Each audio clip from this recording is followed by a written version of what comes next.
یہ بات تو مشہور ہے کہ مکے میں آبادی کا آغاز سیدنا اسماعیل علیہ السلام سے ہوا۔ آپ نے 137 سال کی عمر پائی اور تاحیات مکے کے سربراہ اور بیت اللہ کے متولی رہے۔ آپ کے بعد آپ کے 2 صاحبزادگان نابت پھر قیدار یا قیدار پھر نابت یکے بعد دیگرے مکے کے والی ہوئے۔ ان کے بعد ان کے نانا مزاز بن عمرو جرہمی نے اقتدار اپنے ہاتھ میں لے لیا۔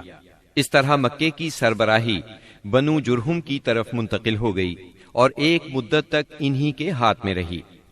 سیدنا اسماعیل علیہ السلام کا زمانہ قریباً 2000 برس قبل مسیح ہے۔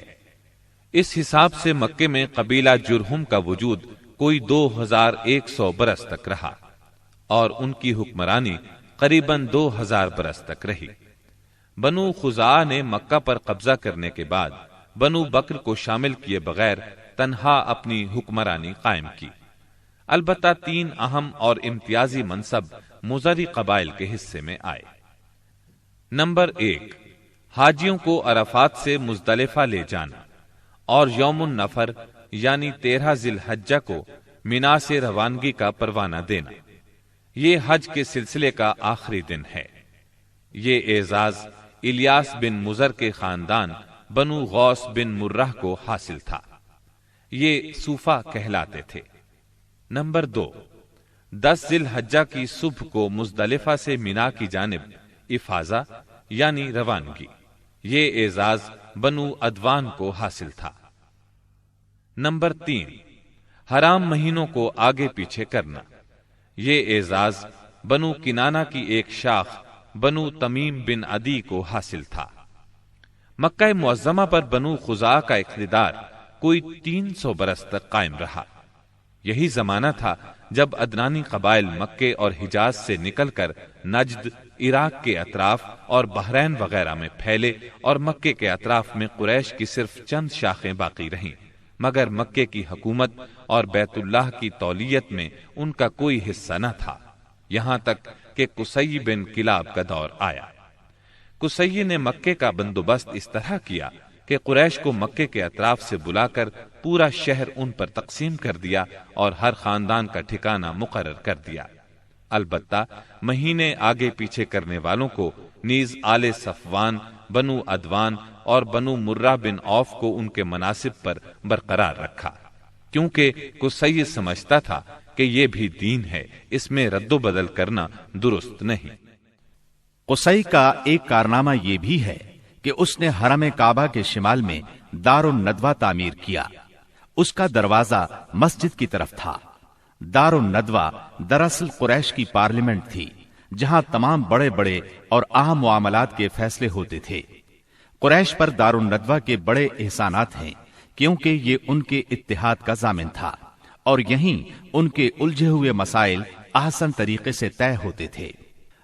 قصی کو سربراہی اور عظمت کے یہ مرتبے حاصل تھے۔ نمبر 1، دار الندوہ کی صدارت، جہاں بڑے بڑے معاملات کے بارے میں مشورے ہوتے تھے اور جہاں یہ لوگ اپنی بیٹیوں کی شادیاں بھی کرتے تھے۔ نمبر 2، لواء یعنی جنگ کا پرچم قصی ہی کے ہاتھوں باندھا جاتا تھا۔ نمبر 3، حجابت یعنی خانہ کعبہ کی پاسبانی۔ اس کا مطلب یہ ہے کہ خانہ کعبہ کا دروازہ قصی ہی کھولتا تھا۔ خانہ کعبہ کی خدمت اسی کے ذمے تھی، چابی بردار بھی وہی تھا۔ نمبر 4، سقایا یعنی پانی پلانا۔ اس کی صورت کچھ یوں تھی کہ حوض میں حاجیوں کے لیے پانی بھر دیا جاتا تھا، اس میں کچھ کھجور اور کشمش ڈال کر اسے شیریں بنایا جاتا تھا۔ حجاج جب مکے آتے تو اسے پیتے تھے۔ نمبر 5، رفادہ یعنی حاجیوں کی میزبانی۔ حاجیوں کے لیے بطور ضیافت کھانا تیار کیا جاتا تھا۔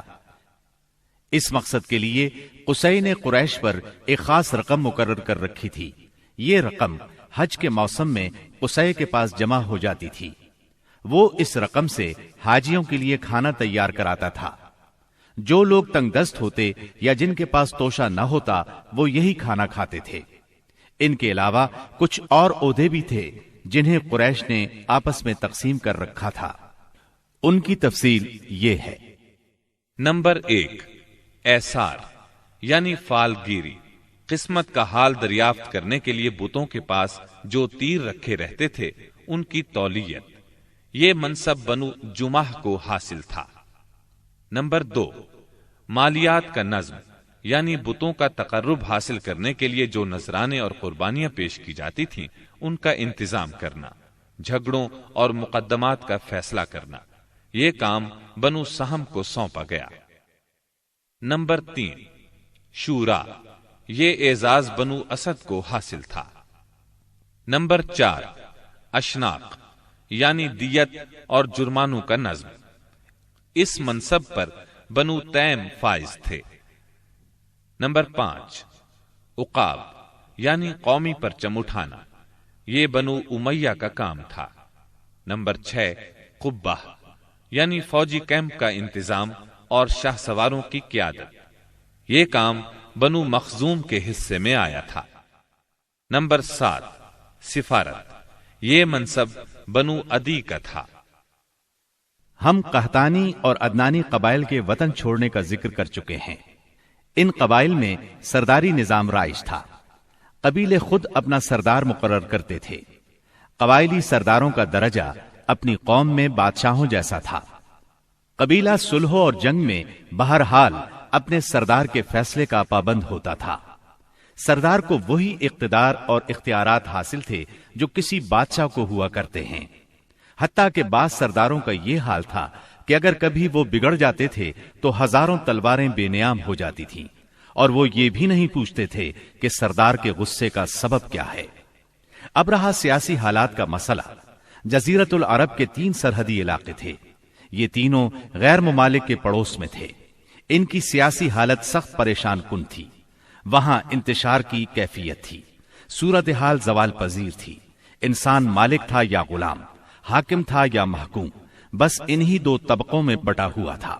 تمام تر فوائد سربراہوں کو، خاص طور پر غیر ملکی سربراہوں کو حاصل تھے، اور سارا بوجھ غلاموں کے سر تھا۔ وہ طرح طرح کے ظلم و ستم برداشت کرتے تھے، زبان نہیں کھول سکتے تھے کیونکہ حکمرانی جبری تھی۔ انسانی حقوق نام کی کسی چیز کا دور دور تک وجود نہیں تھا۔